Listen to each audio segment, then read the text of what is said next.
Hi friends, welcome back to Asagao Academy with me, Ava. It's been a little while, but the ice cream incident just happened, so poor Hana, feeling very sad.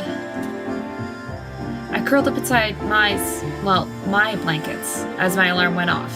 It was only the second day of school and I felt the same as I did every morning at home. Mai, of course, was already up and I could hear her hair straightener clap shut every few seconds from across the room. I felt bad about letting the alarm go off for so long, so I slid my hand out of the covers to switch it off.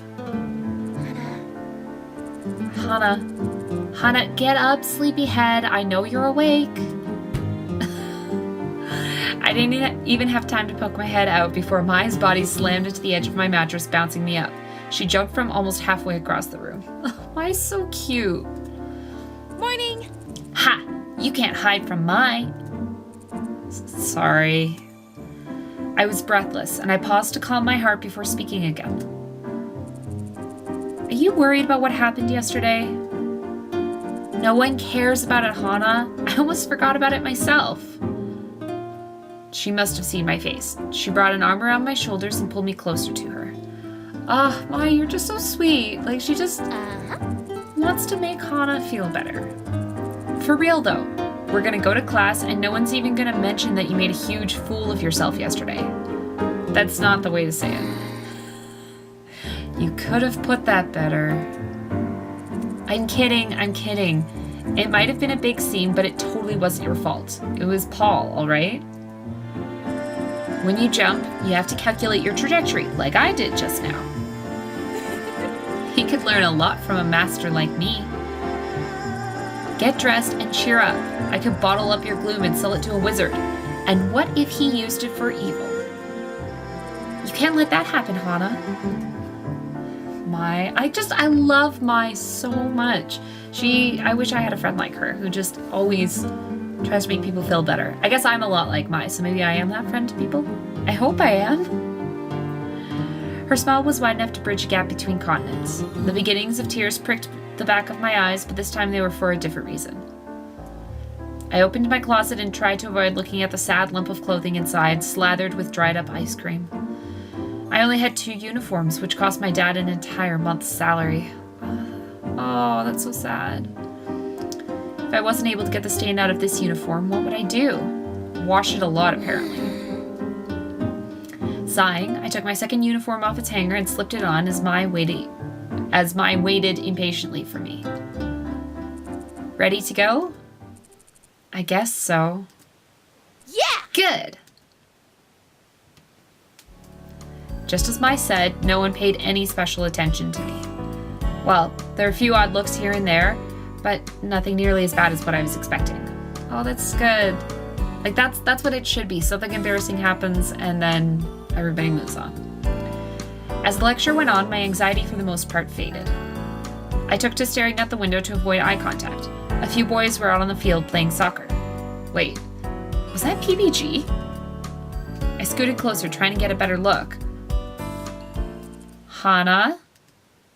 At the sound of my name, I leapt to attention. If there's something more interesting outside than samurai death battles, please feel free to enlighten us. You came here to learn, not to contemplate the scenery. Yes, Miss Shizuka, I'm sorry. She turned back to the chalkboard and continued her lecture as if nothing happened. Who's this? I guess that would be Youngtown? I think so. I don't know the Hidden Block guys quite as well as I know the Normal Boots guys, so I think that's Youngtown. A few desks in front of me, a guy sitting next to Brutal Moose turned around and gave me a flashy thumbs up. I made a face at him, unsure of what exactly he expected me to do. Then Ian turned around and socked him on the head. Beautiful. The other guy mumbled something to him, probably apologizing. Ian's eyes slid to me for a brief instant. Then he looked away. I like how Ian's kind of like the ringleader of the Hidden Block guys, but he also seems kind of mean? I don't know. That's weird. Were they looking at me because of what happened yesterday? Or was there some other reason? I shook my head. There wasn't time for this. I had work to do if I wanted to keep my scholarship. After pages and pages of notes on Japanese history, it was nearly time for lunch. Okay, everyone is almost free to go. The work tonight isn't so hard, so don't grumble. You should work together to complete it if you have a hard time. Also, as you may be aware, the Flower Festival is coming up in a week and a half. This news was met with a few cheers as everyone started to pack up. Since you have the day of the festival off, our first exam will be the day before. There were no cheers this time. I'd actually rather that. I would much rather have an exam the day before a day off than stress over my day off thinking, oh no, I gotta work really hard in order to get this taken care of the day after. Romance is wonderful. Believe me, I know, but try not to let the festival distract you, okay? That is all. See you tomorrow. Mrs. Shuka flashed a peace sign and winked as she walked out the door. What a weird teacher. I know they don't talk about, having breakfast. It just seems so weird to me. I'm sure they do, but since you follow Hana and Mai so closely, they don't talk about having breakfast or dinner. Which, for me, a mild glutton, I just want that all day long. I just want to eat. Ugh, that lecture was so boring. Mai walked beside me, a tray in her hands. We were shuffling through the cafeteria, trying to find a seat. Didn't you say that yesterday? Probably, but it's true for today too. Hana, help me. I'm going to die of boredom. We have an assignment to keep us busy, Mai. What? We already have work to do? How did you not hear that? Oh my. Mai sighed dramatically, then leaned to the side and rested her head in the crook of my neck. I reached up to pat her head a few times, but she straightened before I could do it. It's just... Mai clearly cares about Hana so much, and I love it. It's so cute. Oh god, Hana. Paul's walking over here. He's looking at you. Does he look angry to you? Why is he coming over here? Do you think he's going to kick you again? The same Paul who humiliated me last night strode towards me. I instinctively backed away, but he kept coming closer. Hey. I'm glad I found you. He didn't look angry to me. In fact, he was giving me an odd, lopsided smile. I wanted to make sure you weren't hurt or anything. You ran off before I could properly apologize. I looked down at my feet. It was embarrassing enough that I ran off crying like a little girl, but to know that I made them feel bad was even worse. At the same time, the image of my ruined uniform popped into my mind. I couldn't tell whether I was more angry or embarrassed, or whether I was feeling something else entirely. I got you pretty bad, didn't I? I think I ballerina-ed too hard. He tilted his head to the side. It's a shame you're not wearing the uniform from yesterday. I liked the pink splotches on you. It matched your hair. God, no, she's gonna hate this. Hana's gonna hate this. Yep, she hates it. A deep, sick feeling crawled up my stomach to sit in my throat. My dumb, stupid hair. Everywhere I went, people made fun of it. I thought the normal Boots guys were different. And he was trying to apologize. How could he say something like that to me? No, Hana, you're just misunderstanding him. He's really sweet, I swear. Not for the first time, I thought of dyeing it a different color, but quickly dismissed it. Paul was waiting for a response, Mai giving me a quick nod as if warning me not to mess up. Oh, no, she's not. She's reassuring you. She's giving you a reassuring nod. I mustered up my best smile, hoping it was at least somewhat convincing. It's okay. I'm fine. Don't worry about it. Anyway, I'm more than happy to pay for the dry cleaning. Josh and Nick and I feel really bad about everything. We've never made a girl cry before. Well, not by physically injuring her, I guess. I was about to say, I feel like these guys have been their fair share of heartbreakers. Again, if you listen to the Continue cast, Josh talks a lot about how he had all these girlfriends in high school. He also had luxurious long red hair in high school, so I think that's awesome. Thank you, but I was just going to scrub it in the sink. Dad and I could never afford things like dry cleaners, so I was surprisingly good at hand washing things. That thing's going to need more than just hot water and soap. Trust me. Tell you what, I have a friend who's a natural with that kind of stuff. I'll ask her to get the stain out for you. Just meet me later and bring your uniform, okay? I'll try not to kick you this time. Without giving me time to say yes or no, he nodded and turned to leave. He spun quickly back around. I flinched. I would too. Ugh. Are you and, Mai, right? Do you guys have a table? The cafeteria is pretty full right now. You could sit with us if you want. Just for today. Yes, we'll go, right, Hana?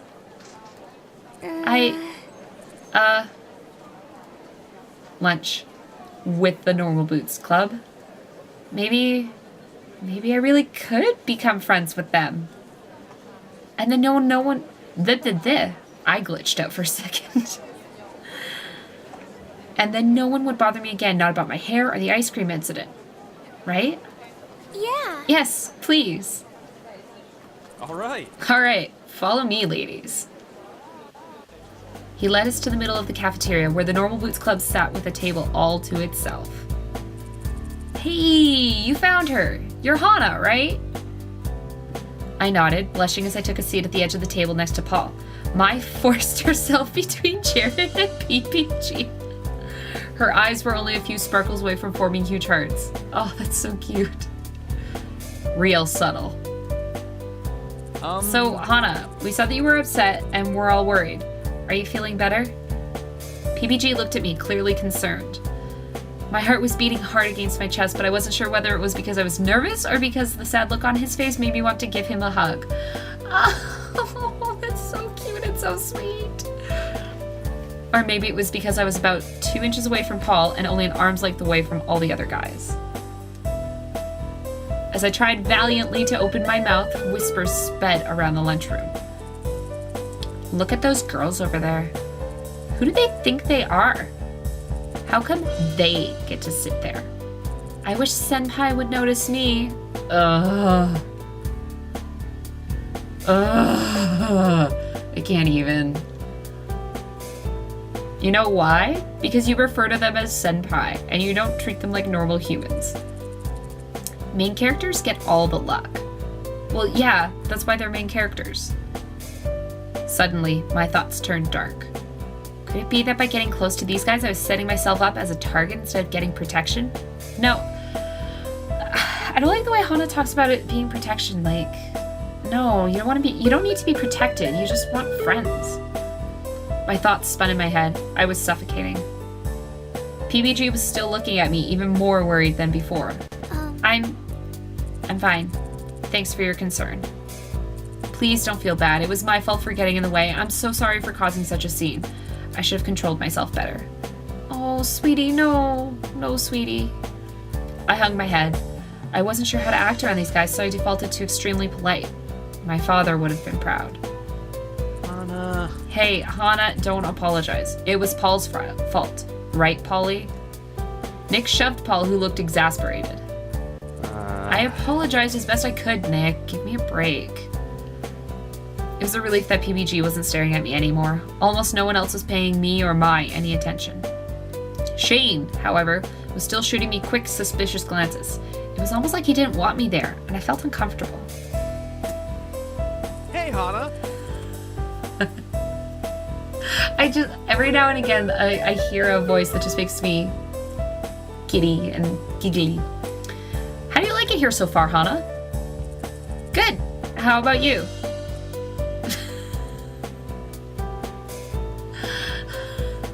Hana, I am you and I love you so much.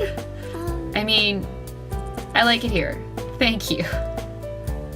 Gerard smiled at me, then turned away. I picked at my food. The guys were all wrapped up in their own conversations, and Mai was busy preventing hyperventilation from being so close to Jared.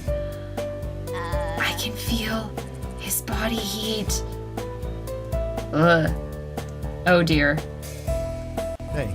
You doing okay, Hana? A smiling Satch turned to me. I know we can be overwhelming. You're fine, right? Yeah. Yeah, I am. Thank you. Thanks for recommending me that book, by the way. It's been really good. Do you like it? That's great. I figured you would. It's really funny, but the narrator's annoying. Oh my god, if it is The Princess Bride, the narrator is so annoying, but also so wonderful. Yeah, he can be a bit rude. He pushed up his glasses, then grinned at me. Okay. You were All right. pretty quiet, but I knew there was more to you. I winced.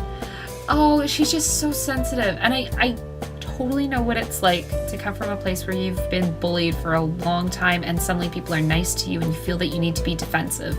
I 100% understand that, but I want her to feel better. I don't want her to feel so scared. Sorry, I can be a bit of a wallflower. No need to apologize. I'm sure we've all been wallflowers before. But that reminds me, the flower festival. He turned to the group, addressing them all, and as if on cue, they all suddenly turned to pay him attention. Yeah, because now we're metagaming. Who are you all taking this year? Right, the flower festival. Miss Shizuka mentioned it before. What is the flower festival? No one's explained it to me yet. Well... It's basically just a festival. Didn't you have those at your old school? Descriptive. Thank you, Gerard. I know exactly what you're talking about. We did have festivals at my old school, but they were basically just 40 kids grouped in one room sharing snacks they brought from home. Well, we had something kind of like them, but I stopped going. Really? Oh, why not? They're so fun. I didn't really want to answer. There was no way I could say, well, my friends turned on me, so when I went, people pretended I didn't exist. I would say that, but it's also very, I stopped caring a really long time ago what people thought. But Mai was waiting for an answer, and everyone was looking at me. I'm just not into that stuff, I guess. Oh, well, maybe you'll like this one more. The flower festival happens all over Japan around this time of year, but it's a big deal in Higanbana? Higanbana? That's a town right next to Asagao. There's apparently some kind of myth about flowers that's somewhat important. Supposedly, the founder of Higanbana was an old man who got lost in the mountains and almost died of thirst. This flower spirit came to him and offered him help in return for his vow to protect her home. Well, that's lovely. I like that story. He agreed, and she drained herself of all her water so he could drink. The man founded Higanbana to watch over the meadow in which he met the flower.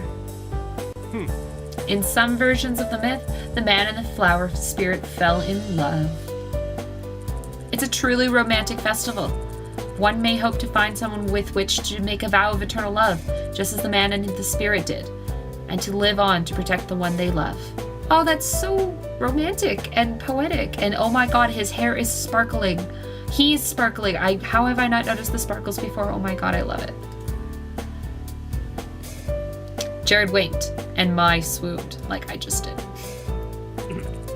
So during the day of the flower festival, there's a lot of stalls set up and you can go play games and eat food or go flower viewing. Then at night, there's a special meadow over by the temple where you can go watch the flowers, and there's bonfire and dancing. It's a lot of fun. We look forward to it every year. I would too, that sounds awesome. Asagao sells paper flowers in a little booth to raise money for the school too, so there's usually a big volunteer drive beforehand for people who are good at origami. Like Hana is. Origami? I'm good at origami. Really? Really? Shane is too. Maybe you should work together. Oh, that face is so cute. I love that little JonTron face. The like, huh! Shane gave me a tight-lipped smile. Somehow, I didn't think that would be happening. Hey. Hey, speaking of, I swear you rejected 10 girls last festival season. I mean, that's nothing compared to me, naturally. But there were so many girls with broken hearts. Even I couldn't mend them all. Ugh. This Jared. I love this Jared so much. You still hung up on your English girlfriend? What? Shane flinched, visibly taken aback. Then he shrugged. I don't talk to her anymore. Oh. Oh, Shane, I just want you to be happy, that's all. He wiped away a fake tear. Shane grimaced. Ouch. That was a little sassy. How great would it be if someone asked me? Maybe even if one of the normal Boots guys did? No, I doubted that would ever happen. They were only letting me sit there because they physically assaulted me. No, they're just really nice guys, Hana. They're just really nice guys. I sighed and cut my beefcake with a plastic knife. like if this place is that nice, they would have real utensils, but I don't know. Again, never been to a boarding school. So, any girls in mind, fellas? Beside me, Mai shifted nervously. Her eyes kept flicking from Jared to her French fries. I cannot speak today. She looked like a child who stole several cookies. Jared spread out his arms and raised an eyebrow, a god waiting for names to fall into his lap. I'm thinking of going solo this year, to be honest. Yeah, same. Man, you guys are boring. You aren't much better, man. I am on another level compared to you guys. I've already got my choice picked out. There was a quiet clattering next to me. Mai had dropped her fork. Yeah, I'm sure you have. And it'll probably be a new choice tomorrow. Jared flipped his hair with his hand. You know me so well. There's only so much time to make so many different girls' dreams come true. I must find the one who is most in need. So it's not even about which one you like, huh? Nope. And you make fun of me. Just then, the warning bell rang. It was time to head back to class. And unfortunately, it is time for me to end this episode. So we're gonna find out more about the Flower Festival next time around on Asagao Academy. Okay, bye!